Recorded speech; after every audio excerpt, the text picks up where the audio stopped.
Hello everyone. आज हम बात करेंगे इस पेंटिंग की। ये पेंटिंग किसने बनाई है, ये पेंटिंग है क्या, ये पेंटिंग बोलना क्या चाह रही है और ये पेंटिंग बनाने का कारण क्या है।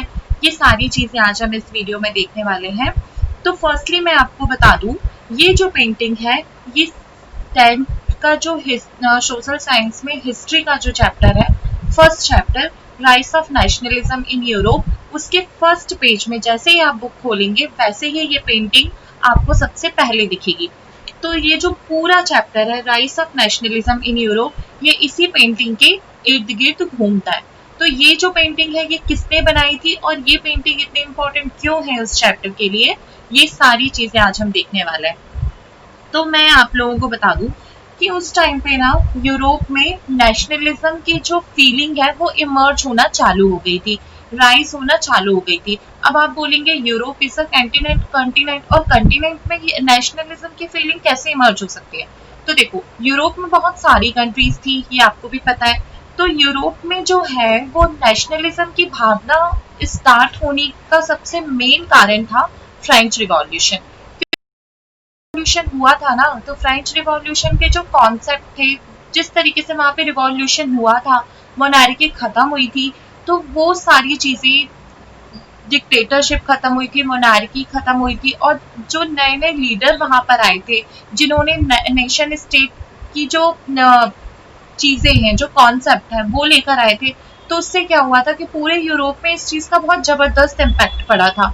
बहुत तेजी से जो है वो पूरे यूरोप में बहुत बहुत सारे लोगों में इसका प्रभाव पड़ा था, बहुत सारी कंट्रीज में प्रभाव पड़ा था। तो इस चीज के कारण जो नेशनलिज्म की, जो देशभक्ति की भावना है, नेशनलिज्म मतलब क्या होता है, एक पेट्रियोटिक फीलिंग होती है अपने देश के लिए। तो वो जो पेट्रियोटिक फीलिंग है वो फ्रेंच रिवॉल्यूशन के बाद से पूरे यूरोप में फैलना चालू हो गई थी। तो ये जो पेंटिंग है, ये इस पेंटिंग ने एक बेस प्रोवाइड किया था, एक स्ट्रॉन्ग बेस प्रोवाइड किया था कि किस तरीके से जो है वो हम मोनार्की और डिक्टेटरशिप खत्म कर सकते हैं, एक डेमोक्रेटिक एंड रिपब्लिक गवर्नमेंट जो है वो हम ला सकते हैं। तो ये जो पेंटिंग थी ना, ये बनाया था फ्रेडरिक शोरियो ने। फ्रेडरिक शोरियो कौन थे, सबसे पहले तो मैं आपको ये बता दूं। फ्रेडरिक शोरियो एक फ्रांच आर्टिस्ट थे और वो एक पेंटर थे और वो एक नक्काश भी थे। नक्काश इन द सेंस की बहुत अच्छी वो नक्काशी भी करते थे। तो उन्होंने ये पेंटिंग बनाई, मतलब उन्होंने जो भी चीज सोची या जो भी ड्रीम देखा, जो भी चीज उन्होंने अपने मन में विजुअलाइज करी, उसको उन्होंने पेंट कर दिया। अब उन्होंने क्या पेंट किया और क्या उन्होंने सोचा, उन्होंने एक ऐसा देश सोचा जो फुली डेमोक्रेटिक है, जिस पर कोई भी किसी के ऊपर अपना हक नहीं जता रहा है, सब फ्री है। तो फर्स्टली इन्होंने फोर प्रिंट की एक पेंटिंग बनाई और जो भी चीज उन्होंने अपने मन में विजुअलाइज करी उसको उन्होंने पेंट कर दिया। फर्स्टली आप इसमें देख रहे होंगे कि यहाँ पर बहुत सारे लोग हैं, बहुत सारे अलग अलग एज ग्रुप के लोग हैं। जस्ट बहुत बड़ा एक जत्था आप बोल दो या एक बहुत बड़ी रैली आप बोल दो, वो लोग ये सारे लोग निकाल रहे हैं। बहुत लॉन्ग चैन के जैसे लंबी दूर दूर तक, यहाँ तक जो है वो लोग दिख रहे होंगे आपको। हर एज ग्रुप के लोग हैं और ये जो एज ग्रुप के लोग हैं ये जा कहाँ रहे हैं, किसके पास आ रहे हैं, ये आ रहे हैं स्टैच्यू ऑफ लिबर्टी के पास। स्टैच्यू ऑफ लिबर्टी है क्या, ये जो है स्टैच्यू, ये जो आपको दिख रहा है ये है क्या। स्टैच्यू ऑफ लिबर्टी जो है ये एक स्टैच्यू है जो कहाँ पर है, जो ये न्यूयॉर्क के एक आइलैंड में बनी हुई है।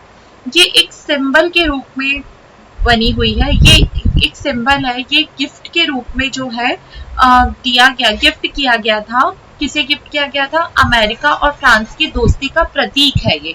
ठीक है, तो फ्रांस ने ये अमेरिका को गिफ्ट किया था अपनी दोस्ती के सिंबल के रूप में।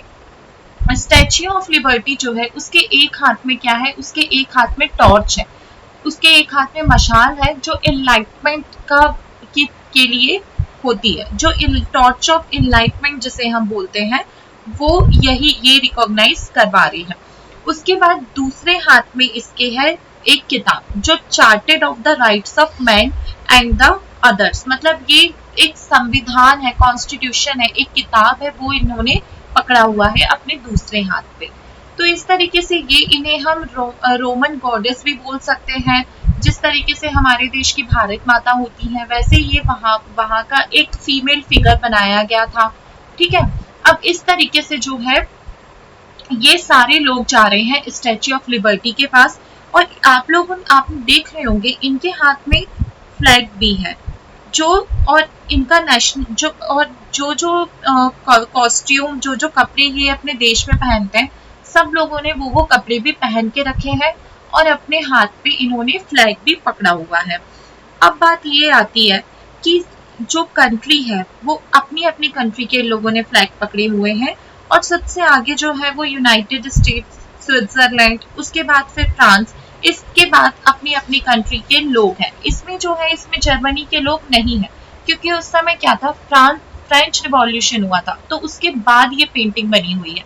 फ्रेंच रिवॉल्यूशन के बाद जो है जर्मनी के लोगों को रिवॉल्यूशन नहीं मिला था, ना ही जर्मनी एक सेपरेट देश बना था, नेशन स्टेट बना था, इसलिए जो है यहाँ पे जर्मनी के लोग नहीं है।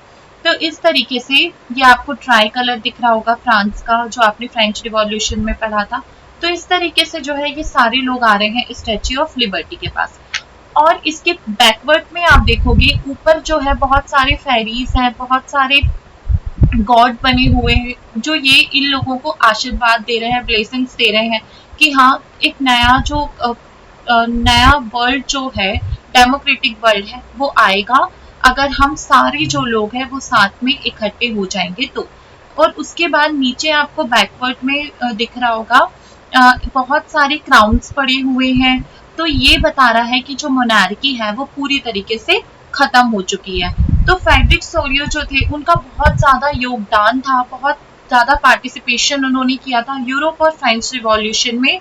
जितने भी नेशनलिस्ट मूवमेंट हुए थे उसमें फ्रेडरिक सोलियो का बहुत ज्यादा योगदान था। उन्होंने ये पेंटिंग बनाई, पेंटिंग के माध्यम से वो ये देना चाहते थे, ये जो मैसेज है वो देना चाहते थे कि एक डिक्टेटरशिप और मोनार्की जो है वो खत्म हो चुकी है, नेशन स्टेट की भावना जो है वो आ चुकी है, नेशन स्टेट एक कॉन्सेप्ट है जो हम ला सकते हैं, और लोग अगर एकजुट हो जाएं तो जिस तरीके से फ्रेंच में हमने जो भी रिवॉल्यूशन किया था, मोनार्की को खत्म किया था, एकजुट होकर डेमोक्रेटिक लेकर आए थे, अपने कंट्री में डेमोक्रेसी लेकर आए थे, उसी तरीके से हम पूरे अलग अलग कंट्रीज में ला सकते हैं, पूरे कॉन्टिनेंट में ला सकते हैं। तो ये नेशन स्टेट की जो फीलिंग इमर्ज हुई थी उस टाइम पे, वो ये पेंटिंग के माध्यम से वो बताने की कोशिश कर रहे थे। अब मैं आपको बता दूं कि नेशन स्टेट होता क्या है। तो देखो, एक कोई जगह पर रहने वाले लोग या किसी रीजन में रहने वाले लोग अपनी भाषा के हिसाब से, अपनी लैंग्वेज के हिसाब से और अपने धर्म के हिसाब से, अपने रिलीजियस के हिसाब से खुद को एक आइडेंटिटी दे देते हैं। जैसे फॉर द एग्जाम्पल गुजरात हुआ, वेस्ट बंगाल हुआ, महाराष्ट्र हुआ, तो वहाँ के लोगों ने अपनी भाषा के हिसाब से या धर्म के हिसाब से खुद को एक आइडेंटिटी दे दी है। और उसके बाद अगर मैं बात करूँ स्टेट की, तो स्टेट इन द सेंस की जहाँ पे एक सोवेरियन गवर्नमेंट है जो उस एरिया को रन कर रही है, और उसकी एक डिफाइंड बाउंड्री है कि उस बाउंड्री के बाद अगर हम जाएंगे तो वो हमारी जगह या हमारे स्टेट नहीं कहलाएगा। तो यही होता है नेशन स्टेट। ठीक है, तो इस तरीके से जो है उस समय नेशन स्टेट की भावना इमर्ज हुई कि ये जो है इतनी जो बाउंड्री है ये हमारी होगी, और वहाँ की एक सवेरियन गवर्नमेंट होगी जो उस पर्टिकुलर एरिया को रन कर रही होगी।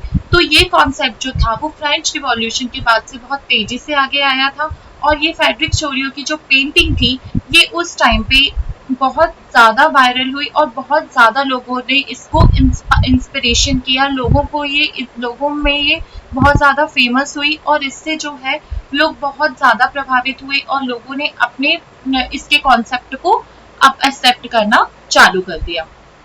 सो ये जो था ये हमारे चैप्टर का स्टार्टिंग पॉइंट था, और आपको अगर ये चैप्टर पूरा फुली देखना है, पूरी क्लास देखनी है, तो आप अनअकैडमी में जाकर ये पूरी क्लास देख सकते हैं। उसकी लिंक जो है वो मैंने नीचे डिस्क्रिप्शन बॉक्स में दी हुई है।